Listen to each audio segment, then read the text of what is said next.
ನಮಸ್ಕಾರ. ಇದು ಸುದ್ದಿ ವಿಶ್ಲೇಷಣೆ. ನಾನು ಶಶಿಧರ್ ಭಟ್. ಇದು ನನ್ನ ಡಿಜಿಟಲ್ ವಾಹಿನಿ ಸುದ್ದಿ ಟಿವಿ. ಇವತ್ತು ಬೆಳಿಗ್ಗೆ ಕಾಂಗ್ರೆಸ್ನ ಹಿರಿಯ ನಾಯಕರು ಈಗ ತಾನೇ ಸಚಿವರಾಗಿ ಪ್ರಮಾಣ ವಚನ ಸ್ವೀಕರಿಸಿದ ರಾಮಲಿಂಗಾರೆಡ್ಡಿ 40 ಗಂಟೆಯ ಒಳಗಡೆ ಅವರು ಸಚಿವ ಸ್ಥಾನಕ್ಕೆ ರಾಜೀನಾಮೆ ನೀಡಿದರು. ಇವತ್ತು ಬೆಳಗ್ಗೆ ಅವರು ರಾಜೀನಾಮೆ ಪತ್ರವನ್ನು ಮುಖ್ಯಮಂತ್ರಿ ಡಿ ಕೆ ಶಿವಕುಮಾರ್ ಅವರಿಗೆ ರವಾನಿಸಿದರು. ಕಾಂಗ್ರೆಸ್ನ ಮೊದಲು ವಿಕೆಟ್ ಬಿದ್ದಿದೆ. ರಾಮಲಿಂಗಾರೆಡ್ಡಿ ಮನ ಪರಿವರ್ತನೆ ಆಗುತ್ತಾ, ರಾಜೀನಾಮೆಯನ್ನು ವಾಪಸ್ ಪಡಿತಾರಾ ಅನ್ನುವುದನ್ನು ಈಗಲೇ ಹೇಳೋದು ಕಷ್ಟ. ಆದರೆ ಇದು ಕಾಂಗ್ರೆಸ್ ಪಕ್ಷದ ಒಳಗಿನ ಪವರ್ ಫೈಟ್ನ ಫಲಿತಾಂಶ. ಇನ್ನೂ ನೇರವಾಗಿ ಹೇಳಬೇಕು ಅಂತಂದರೆ ಸಿದ್ದರಾಮಯ್ಯ ಮತ್ತು ಡಿ ಕೆ ಶಿವಕುಮಾರ್ ನಡುವಿನ ಪವರ್ ಫೈಟ್. ಕುತೂಹಲ ಇದೆಯಲ್ಲ ನಿಮಗೆ, ಇದೇನು ಅಂತ.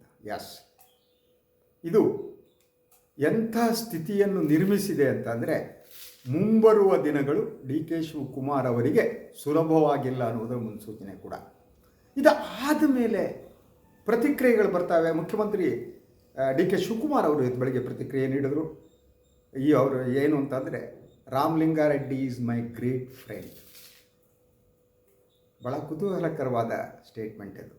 Is my great friend. ಅವರ ಮನವೊಲಿಸುತ್ತೇವೆ ಅಂದರೆ ಅವರಿಗೆ ಹಂಚಲಾದ ಖಾತೆಯನ್ನು ಬದಲಿಸಾಗುತ್ತೆ ಅಂತಂದಿಲ್ಲ, ಅವರ ಮನವೊಲಿಸುತ್ತೇವೆ ಅನ್ನುವ ಮಾತನ್ನು ಮುಖ್ಯಮಂತ್ರಿಗಳು ಹೇಳಿದರು.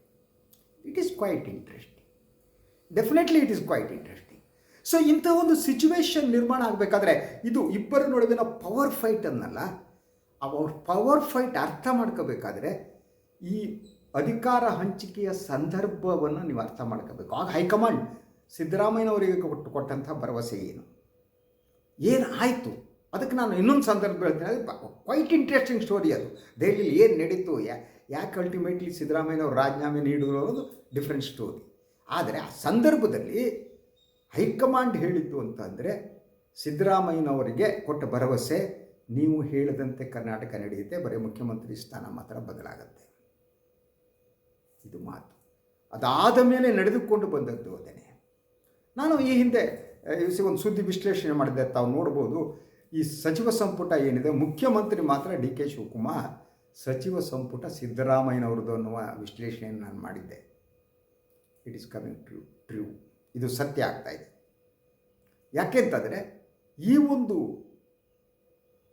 ಖಾತೆಗಳ ಹಂಚಿಕೆ ಏನಾಗಿದೆಯಲ್ಲ, ಇಡೀ ಖಾತೆಗಳ ಹಂಚಿಕೆಯಲ್ಲಿ ಮುಖ್ಯಮಂತ್ರಿಗಳ ಆಸಕ್ತಿನೋ ಹಿತಾಸಕ್ತಿನೋ ಅಲ್ಲಿ ಇಂಪ್ಲಿಮೆಂಟ್ ಆದಂತೆ ಕಾಣ್ತಾ ಇಲ್ಲ. Everything is high command. Congress high command ಈ ಖಾತೆಗಳನ್ನು ಹಂಚಿಕೆ ಮಾಡಿದೆ. ಹಾಗಿದ್ದರೆ ಖಾತೆಗಳ ಹಂಚಿಕೆಯಲ್ಲೂ ಕೂಡ ಸಿದ್ದರಾಮಯ್ಯನವರಿಗೆ ಮೇಲುಗೈ ಆದಂತೆ ಕಾಣುತ್ತೆ. Coming to the centre point, ಈಗ ಏನು ಈ ಒಂದು ಸ್ಫೋಟ ಅನ್ನಿ, ಜಗಳ ಅನ್ನಿ, ಪವರ್ ಫೈಟ್ ಅನ್ನಿ, ಇದಕ್ಕೆ ಮೂಲಭೂತ ಕಾರಣ ಆದದ್ದು ಬೆಂಗಳೂರು ಅಭಿವೃದ್ಧಿ ಇಲಾಖೆ. ಅದನ್ನು ಯಾರಿಗೆ ಕೊಡಬೇಕು? ಈ ಬೆಂಗಳೂರು ಏನಿದೆಯಲ್ಲ, ಇದು ರಾಜ್ಯದ ಒಟ್ಟಾರೆ ಸಂಪನ್ಮೂಲ ಎಲ್ಲದಕ್ಕೂ ಸಂಬಂಧಪಟ್ಟರು ಸೇರಿಸಿದ್ರು ಕೂಡ ಪ್ರತಿಶತ 70% ಬರೋದು ಬೆಂಗಳೂರಿಂದ. ಇದು ಒಂಥರ ಹುಲ್ಲುಗಾವಲಿದ್ದ ಹಾಗೆ. ಈ ಹುಲ್ಲುಗಾವಲಲ್ಲಿ ಮೇಯೋದಕ್ಕೆ ಎಲ್ಲರಿಗೂ ಆಸಕ್ತಿ, ಈ ಬೆಂಗಳೂರು ಅನ್ನುವ ಹುಲ್ಲುಗಾವಲಲ್ಲಿ. ಅದರ ಜೊತೆಗೆ ಈಗ ಹಲವು ದಟ್ಟ ಯೋಜನೆಗಳು ಬರ್ತಾ ಇವೆ. ಸುರಂಗದ ಯೋಜನೆ, ಆ ಯೋಜನೆ, ಈ ಯೋಜನೆ, ಸುಮಾರು 50,000 ಕೋಟಿಗೂ ಹೆಚ್ಚಿನ ಯೋಜನೆಗಳಿರ್ಬೋದು. ಆದ್ದರಿಂದ ಬೆಂಗಳೂರು ಖಾತೆ ನನಗೇ ಬೇಕು ಅನ್ನುವ ಪಟ್ಟು ಇದೇ Siddaramaiah versus D K Shivakumar ಜಗಳದ ಮೊದಲ ಫಲಿತಾಂಶ ಅಂತ. ಈಗ ಇವತ್ತು ಕೆಲವು ಮಾತುಗಳನ್ನು ರಾಮಲಿಂಗಾರೆಡ್ಡಿ ಅವರು ಹೇಳಿದ್ರು, ನೀವು ಗಮನಿಸಿರಬೇಕು. ಅದು ಕುತೂಹಲಕರವಾದ್ದು. ನನಗೆ 2ನೇ ಬಾರಿ ಬೆಂಗಳೂರು ಅಭಿವೃದ್ಧಿ ಖಾತೆ ತಪ್ಪಿದೆ. ಮೊದಲ ಬಾರಿ ನನಗೆ ಸಿಗಬೇಕಾಗಿತ್ತು, ಆವಾಗ ಸನ್ಮಾನ್ಯ ಡಿ ಕೆ ಶಿವಕುಮಾರ್ ಅವರಿಗೆ ಕೊಡಲಾಯಿತು. ಅದಾದಮೇಲೆ ಡಿ ಕೆ ಶಿವಕುಮಾರ್ ಅವರು ನನ್ನ ನಿವಾಸಕ್ಕೆ ಬಂದರು. ಅವರು ಮತ್ತು ಅವ್ರ ಸಹೋದರರು ಬಂದವರು ಹೇಳಿದರು, ಏನು ಇದು 2.5 ವರ್ಷ ಮಾತ್ರ ಅಧಿಕಾರ ಹಂಚಿಕೆ ಆಗುತ್ತೆ, ನಾನು ಮುಖ್ಯಮಂತ್ರಿ ಆದಾಗ ನಿಮಗೆ ಬೆಂಗಳೂರು ಅಭಿವೃದ್ಧಿ ಖಾತೆ ಕೊಡ್ತೀನಿ ಅಂತ ಭರವಸೆ ಕೊಟ್ಟಿದ್ದರು. ಈಗ ನೋಡಿದರೆ ನನಗೆ ಮತ್ತೆ ತಪ್ಪಿದೆ. ಅದಕ್ಕೆ ನಾನು ಡಿ ಕೆ ಶಿವಕುಮಾರ್ ಅವರನ್ನಾಗಲಿ ಸಿದ್ದರಾಮಯ್ಯನವರಾಗಲಿ ನಾನು ದೂರುವುದಿಲ್ಲ ಅನ್ನುವ ಮಾತನ್ನು ರಾಮಲಿಂಗಾರೆಡ್ಡಿ ಅವರು ಹೇಳಿದರು. ನೀವು ಈ ಡಾಟ್ಸ್ಗಳನ್ನ ಸೇರಿಸ್ಬೇಕು. ಒಂದು ಕಡೆ ಮುಖ್ಯಮಂತ್ರಿಗಳ ಡಿ ಕೆ ಶಿವಕುಮಾರ್ ಹೇಳಿಕೆ, ಇನ್ನೊಂದು ಕಡೆ ರಾಮಲಿಂಗಾರೆಡ್ಡಿ ಅವರ ಹೇಳಿಕೆ. ಮುಖ್ಯಮಂತ್ರಿಗಳ ಪ್ರಕಾರ ರಾಮಲಿಂಗಾರೆಡ್ಡಿ ಅವರು is great friend of chief minister. Ramalinga Reddy ಅವರು ಇದಕ್ಕೆ ಹೇಳ್ತಾ ಹೋಗ್ತಾರೆ, ನಾನು ಇದಕ್ಕೆ ಯಾರನ್ನೂ ದೂರುವುದಿಲ್ಲ, ಸಿದ್ದರಾಮಯ್ಯನವರನ್ನು ದೂರುವುದಿಲ್ಲ. ಸಿದ್ದರಾಮಯ್ಯನವರು ಮುಖ್ಯಮಂತ್ರಿ ಆಗಿದ್ದಾಗಲೇ ನನಗೆ ಈ ಭರವಸೆ ಸಿಕ್ಕಿತ್ತು. That means Ramalinga Reddy indirectly blaming Siddaramaiah. ಹಾಗಿದ್ದರೆ ಸಿದ್ದರಾಮಯ್ಯನವ್ರ ಪಾತ್ರ ಏನು ಇದರಲ್ಲಿ?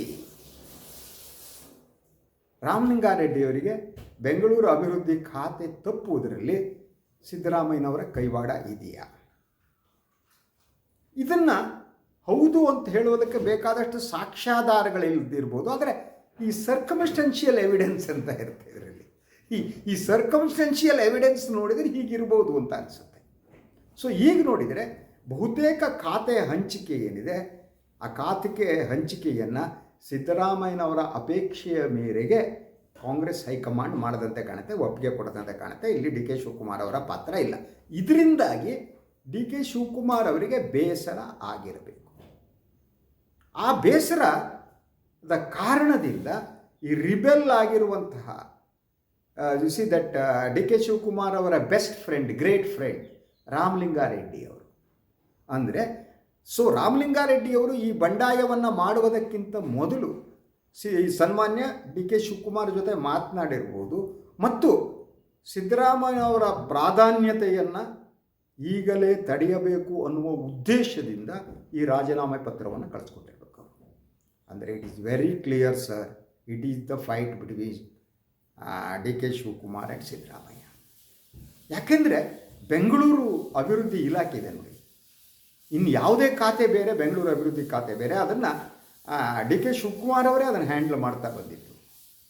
ನಾನು ಹೇಳಿದ 50,000ಕ್ಕಿಂತ ಹೆಚ್ಚು ಕೋಟಿ ಪ್ರಾಜೆಕ್ಟ್ಗಳಿವೆ ಅಂತ ಸಂಪನ್ಮೂಲ ಲೆಕ್ಕ ಹಾಕಿ ನೀವು ಒಂದು ಖಾತೆಗೆ ಇಷ್ಟು ಬಜೆಟ್ ಇದೆ ಅಂತಂದರೆ ನೀವು ಕೇಳದೆಯೂ ತಿರುಗಿ ಬರುವಂಥ ಪರ್ಸೆಂಟೇಜ್ ಎಷ್ಟು ಲೆಕ್ಕ ಹಾಕಿ, ಅದಕ್ಕೆ ಫೈಟ್ ಅಲ್ವಾ? ಸೊ ಇದಕ್ಕಾಗಿ ಇದೇನು ಇಂಥ ಸಿಚುವೇಶನ್ಲಿ ಕೃಷ್ಣ ಬೈರೇಗೌಡರಿಗೆ ಖಾತೆಯನ್ನು ಕೊಟ್ಟರು. ಕೃಷ್ಣ ಬೈರೇಗೌಡ ಯಾರು? ಒಂದು ಕೃಷ್ಣ ಬೈರೇಗೌಡರು ಅವರ ವಿದೇಶದಲ್ಲಿ ಓದುವಾಗ ರಾಹುಲ್ ಗಾಂಧಿಯವರ ಕ್ಲಾಸ್ಮೇಟೋ ಕಾಲೇಜ್ ಮೇಟೋ ಆಗಿದ್ದರಂತೆ, ಹತ್ರ ಸಂಬಂಧ ಇದೆ. ಅದರ ಜೊತೆಗೆ ಕೃಷ್ಣ ಬೈರೇಗೌಡರು ಕಂದಾಯ ಇಲಾಖೆಯಲ್ಲೂ ಕೂಡ ಅತ್ಯುತ್ತಮವಾಗಿ ಕೆಲಸ ಮಾಡಿದಂಥವ್ರು, ಪ್ರಶ್ನೆಯೇ ಇಲ್ಲ. ಕಂದಾಯ ಇಲಾಖೆಯನ್ನು ಅವರು ಬದಲಿಸಿದ ರೀತಿ ಮತ್ತು ನಾನ್ ಕರಪ್ಟ್, ಭ್ರಷ್ಟತೆ, ಯಾರು ಒತ್ತಡಕ್ಕೂ ಮಣಿಯಲ್ಲ. ರಾಹುಲ್ ಗಾಂಧಿ ಮತ್ತು ಸಿದ್ದರಾಮಯ್ಯನವ್ರಿಗೆ ಹತ್ತಿರ ಇದ್ದವರು ಕೃಷ್ಣ ಬೈರೇಗೌಡ. ಅವರಿಗೆ ಈ ಇಲಾಖೆ ಬಂದಿರುವುದರಿಂದ ಮುಖ್ಯಮಂತ್ರಿಗಳು ಕೂಡ ಈ ಇಲಾಖೆಯಲ್ಲಿ ಇಂಟರ್ಫಿಯರ್ ಮಾಡುವ ಅವಕಾಶ ಸಿಗಲ್ಲ, ಕೊಡಲ್ಲ ಅವರ ಅವಕಾಶವನ್ನು. ಮುಖ್ಯಮಂತ್ರಿಗಳು ಈಗಲೂ ಇದ್ದಾವೆ, ಬೆಂಗಳೂರು ಅಭಿವೃದ್ಧಿ ಪ್ರಾಧಿಕಾರವನ್ನು ತಾನೇ ಹ್ಯಾಂಡಲ್ ಮಾಡಬೇಕು, ತನ್ನ ಕನಸುಗಳಿವೆ, ಹಲವಾರು ಯೋಜನೆಗಳಿವೆ, ನಾನೇ ಮುಗಿಸ್ಬೇಕು ಅಂತ. ಆದರೆ ಅದು ಸಾಧ್ಯ ಆಗಿಲ್ಲ. ಕಾರಣ ಒಂದು, ಆದರೆ ತಮಗೆ ಬೇಕಾದವರೇ ಇದ್ದರೆ ಅಂತ ಅವರು ವಾದದಲ್ಲಿ ಒಂದು ಏನು ಅಂತಂದರೆ, ಮುಂಬರುವ ಗ್ರೇಟರ್ ಬೆಂಗಳೂರು ಅಥಾರಿಟಿ ಚುನಾವಣೆ ಏನಿದೆ, ಆ ಚುನಾವಣೆಯಲ್ಲಿ ರಾಮಲಿಂಗಾರೆಡ್ಡಿಯವರ ಪಾತ್ರ ಬಹಳ ಮುಖ್ಯವಾದ್ದು ಅನ್ನೋದು ನಿಜ. ಅಥವಾ ರಾಮಲಿಂಗಾರೆಡ್ಡಿಯವರು ಅಭಿವೃದ್ಧಿ ಈ ಬೆಂಗಳೂರು ಅಭಿವೃದ್ಧಿ ಖಾತೆ ಸಿಕ್ಕರೆ ಚುನಾವಣೆಯನ್ನು ಎದುರಿಸುವುದಕ್ಕೆ ಅನುಕೂಲ ಆಗುತ್ತೆ ಅನ್ನೋದು ನಿಜ.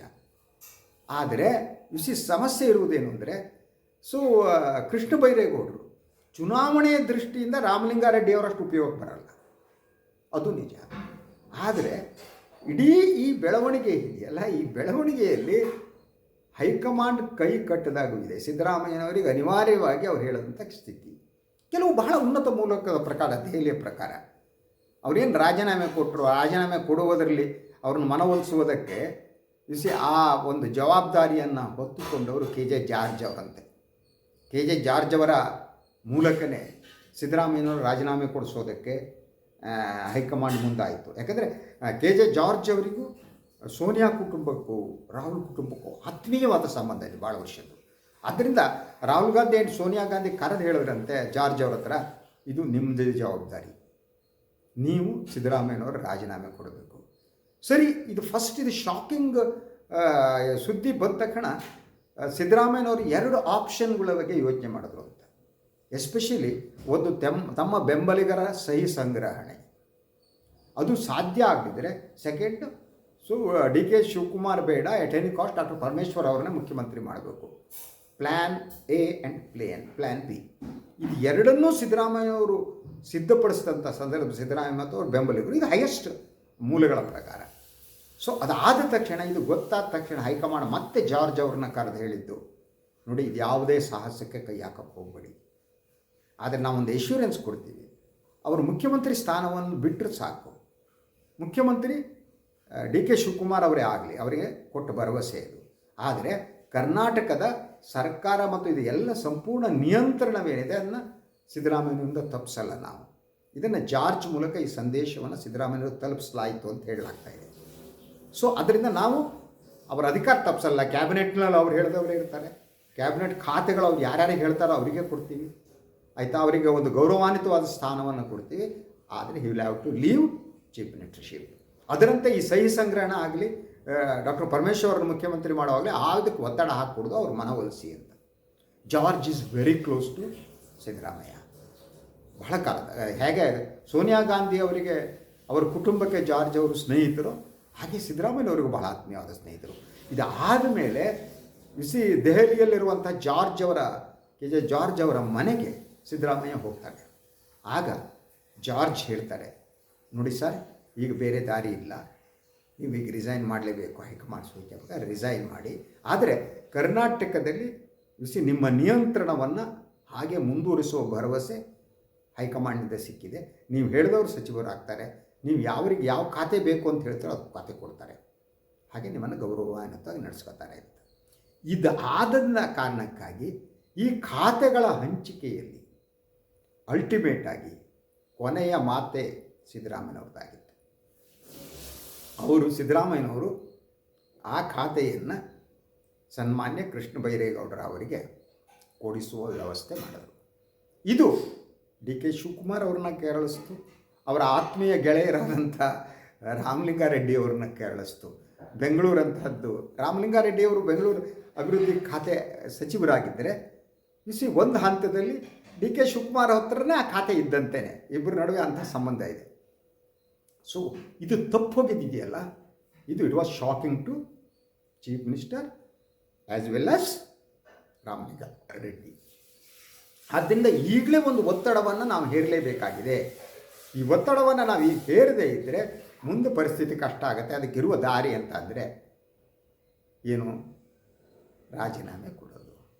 ಸೊ ಈ ಮೂಲಕ 2ನೇ ಹಂತದ ಸಂಪುಟ ವಿಸ್ತರಣೆಯಲ್ಲಾದರೂ ಡಿ ಕೆ ಶಿವಕುಮಾರ್ ಅವರ ಮಾತು ನಡಿಬೇಕು. ಡಿ ಕೆ ಶಿವಕುಮಾರ್ ಅವರು ಹೇಳಿದವರು ಸಚಿವರಾಗಬೇಕು.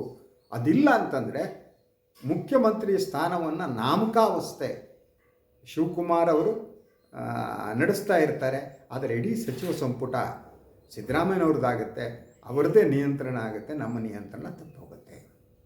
ಆದ್ದರಿಂದ ಈಗಲೇ ಒಂದು ಪ್ರತಿಭಟನೆಯ ಧ್ವನಿ ಬೇಕು ಅನ್ನುವ ಕಾರಣಕ್ಕಾಗಿ ರಾಮಲಿಂಗಾರೆಡ್ಡಿ ರಾಜೀನಾಮೆ ಕೊಟ್ಟರು ಅಂತ ಹೇಳಲಾಗ್ತಾ ಇದೆ. ಈ ರಾಜೀನಾಮೆ ಹಿಂದಿನ ಬಹುದೊಡ್ಡ ಕಥೆ ಏನು ಅಂದರೆ ಅದು power fight between D K Shivakumar and Siddaramaiah. ಅವರ ಪವರ್ ಫೈಟ್ನಿಂದನೇ ಈ ಬೆಳವಣಿಗೆ ನಡೆದಿದೆ ಅನ್ನೋದು. ಹಾಗಿದ್ರೆ ನೆಕ್ಸ್ಟ್ ಏನಾಗುತ್ತೆ? ಸೊ ಮುಖ್ಯಮಂತ್ರಿಗಳು ಮನವೊಲಿಕೆಯ ಮಾತನಾಡಿದ್ರು ಶಿವಕುಮಾರ್ ಅವರು ಹೈಕಮಾಂಡಿಗೆ ಹೇಳಿಬಿಟ್ಟು ಖಾತೆ ಬದಲಾಯಿಸುವ ವ್ಯವಸ್ಥೆ ಮಾಡ್ತೀನಿ ಅಂತ ಹೇಳಿಲ್ಲ. ದಟ್ ಮೀನ್ಸ್ ಒಂದು ಸಲ ಹೈಕಮಾಂಡ್ ಒಂದು ತೀರ್ಮಾನವನ್ನು ತೆಗೆದುಕೊಂಡ್ರೆ ಅವರು ಖಾತೆಯನ್ನು ಮತ್ತೆ ಬದಲಾಯಿಸುವ ಚಾನ್ಸಸ್ ಕಡಿಮೆ. ಯಾಕೆಂದರೆ ಅದೇ ಒಂದು ಪ್ರೆಸಿಡೆಂಟ್ ಆಗಿಬಿಡುತ್ತೆ ಅಂತ. ನಾಳೆ ಇನ್ನೊಬ್ಬರು ಜಗಳ ಮಾಡ್ತಾರೆ, ಅವ್ರ ಖಾತೆ ಬದಲಾಯಿಸಬೇಕು. ಹಾಗೆ ನೋಡಿದರೆ ಜಲಸಂಪನ್ಮೂಲ ಇಲಾಖೆ ಕೂಡ ಸಣ್ಣ ಖಾತೆ ಅಲ್ಲ, ಬೆಂಗಳೂರು ಅಭಿವೃದ್ಧಿಗೆ ಅದು ಖಾತೆಗೆ ಸರಿಸಮಾನವಾಗಿ ಅದು ದೊಡ್ಡ ಖಾತೆ ಅದು. ಆದರೆ ಇಲ್ಲಿರುವುದು ಈಗೋ ಪ್ರಶ್ನೆ, ಇಲ್ಲಿರೋದು ಪವರ್ ಪಾಲಿಟಿಕ್ಸ್, ಪವರ್ ಯಾರ ಕೈಲಿರಬೇಕು, ಬೆಂಗಳೂರು ಯಾರ ಕೈಲಿರಬೇಕು. ಆದ್ದರಿಂದನೇ ರಾಮಲಿಂಗಾರೆಡ್ಡಿ ಅವರು ನನಗೆ ಜಲಸಂಪನ್ಮೂಲ ಇಲಾಖೆನೇ ಗೊತ್ತಿಲ್ಲ, ಅದು ಗೊತ್ತಿಲ್ಲ, ಅದೆಲ್ಲ ಸುಮ್ಮನೆ, ಅವರು ಯಾವ ಖಾತೆಯನ್ನು ಬೇಕಾದರೂ ನಿರ್ವಹಿಸುವ ಶಕ್ತಿ ಇರುವವರು. ಆದರೆ ಅವರು ಹೀಗೆ ಹೇಳುವುದರ ಹಿಂದೆ ಏನಿದೆ ಅಂದರೆ ಸಿದ್ದರಾಮಯ್ಯನವರ ಈ ನಿಯಂತ್ರಣ ಹೈಕಮಾಂಡ್ ಮೂಲಕ ಇದೆಯಲ್ಲ, ಆ ನಿಯಂತ್ರಣದಿಂದ ಹೊರಬರುವುದಕ್ಕೆ ಡಿ ಕೆ ಶಿವಕುಮಾರ್ ಮತ್ತು ರಾಮಲಿಂಗಾರೆಡ್ಡಿ ಅವರ ಯೋಜನೆಯ ಭಾಗ ಇದು ಅಂತ ಅನಿಸುತ್ತೆ. That is the thing, is a power politics. ಆದ್ದರಿಂದ ಇದು ಏನಿದು ಗೊತ್ತಾ, ಮೊದಲ ಬಂಡಾಯ ಅನ್ನಿ, ಆದರೆ ಇದೊಂದು ಮುನ್ಸೂಚನೆ ಅಂತ. ಕಾಂಗ್ರೆಸ್ ಹೈಕಮಾಂಡ್ ಮಾಡಿರುವ ಕೆಲವು ನಿರ್ಧಾರಗಳಿಂದಾಗಿ ಇನ್ನು ಮುಂದಿನ 2 ವರ್ಷ ಅದು ಸುಲಭ ಆಗಿರಲ್ಲ. ನೀವು ಕಾಂಗ್ರೆಸ್ ಹೈಕಮಾಂಡ್ ಎಂಥ ಸ್ಥಿತಿಗೆ ತಲುಪಿಸ್ತಾ ಇತ್ತಾದರೆ, ಸಿದ್ದರಾಮಯ್ಯನವರ ನಿಯಂತ್ರಣದಿಂದ, ಇಂಡೈರೆಕ್ಟ್ ನಿಯಂತ್ರಣದಿಂದ, ಅಥವಾ ಅವರ ಇನ್ನೊಂದು ಪವರ್ ಪಾಯಿಂಟ್ನಿಂದ, ಆ ಪವರ್ ಸೆಂಟರಿಂದ ಹೊರಗೆ ತರೋದು ಕಷ್ಟ, ಹೊರಗೆ ತರದೇ ಇರೋದು ಕಷ್ಟ. ಸೊ ಇದೇ ರೀತಿ ಆದರೆ ಮುಖ್ಯಮಂತ್ರಿಗಳಿಗೂ ಒಂದು ರೀತಿ ಫ್ರಸ್ಟ್ರೇಷನ್ ಸ್ಟಾರ್ಟ್ ಆಗ್ಬೋದು. ಇನ್ನೊಂದು ವ್ಯತಿರಿಕ್ತ ಮಾಡಿದರೆ ಸಿದ್ದರಾಮಯ್ಯನವ್ರು ಫ್ರಸ್ಟ್ರೇಟೆಡ್ ಸ್ಟಾರ್ಟ್ ಆಗ್ಬೋದು. Ultimately Congress will suffer. ಆ ಕಾರಣಕ್ಕೆ ಈ ಮನವೊಲಿಕೆ, ಈ ಸಮಸ್ಯೆಯನ್ನು ಬಗೆಹರಿಸೋದಕ್ಕೆ ಈಗಾಗಲೇ ಅಭಿಷೇಕ್ ಇವರು ಕಾಂಗ್ರೆಸ್ ಉಸ್ತುವಾರಿ ಅವರು ರಾಮಲಿಂಗಾರೆಡ್ಡಿ ಮನೆ ಬೆಳಗ್ಗೆನೇ ಹೋದರು. ಅವ್ರ ಮನೆಯವರು ರಾಮಲಿಂಗಾರೆಡ್ಡಿ ಹೇಳಿದ್ರು ಇಲ್ಲ ಸಾಧ್ಯ ಇಲ್ಲ ಅಂತ. ಅವರು ಅಷ್ಟು ಧೈರ್ಯದಿಂದ ನಾನು ರಾಜೀನಾಮೆ ವಾಪಸ್ ತೆಗೆದುಕೊಳ್ಳೋದೇ ಇಲ್ಲ ಅಂತಂದರೆ ಅವ್ರ ಹಿಂದೆ ಯಾರೋ ಪ್ರಬಲರಿಗೆ ಇರಲೇಬೇಕು ರಾಜಕಾರಣದಲ್ಲಿ. ಇದರಿಂದ ಒಂದು ಗೇಮ್ ಪ್ಲ್ಯಾನ್ ಇರಬೇಕು. ಅದಿಲ್ಲದೆ ಸುಮ್ಮನೆ ಸಿಂಪಲಾಗಿ ಯಾರೂ ಮಾಡಲ್ಲ. It's A bigger game plan, power politics, the fight between Siddaramaiah and D K Shivakumar. It started, it is a first incidents. ಇದು ಮುಂದುವರಿಯುತ್ತೆ. ಈಗ ನೀವು ಗಮನಿಸಿ, ಅದು ಇನ್ನೊಂದು ಹೇಳಬೇಕು ನಾನು.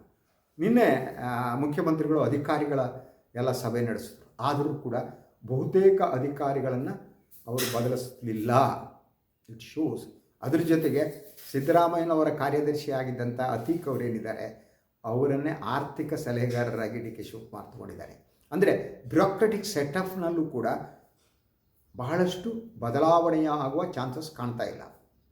Siddaramaiah is indirectly ruling. High command ಆಯಿತಾ ಸಿದ್ದರಾಮಯ್ಯನನ್ನು ಸಂಪೂರ್ಣವಾಗಿ ದೂರ ಇಡುವುದಕ್ಕೆ ಸಿದ್ಧರಿಲ್ಲ.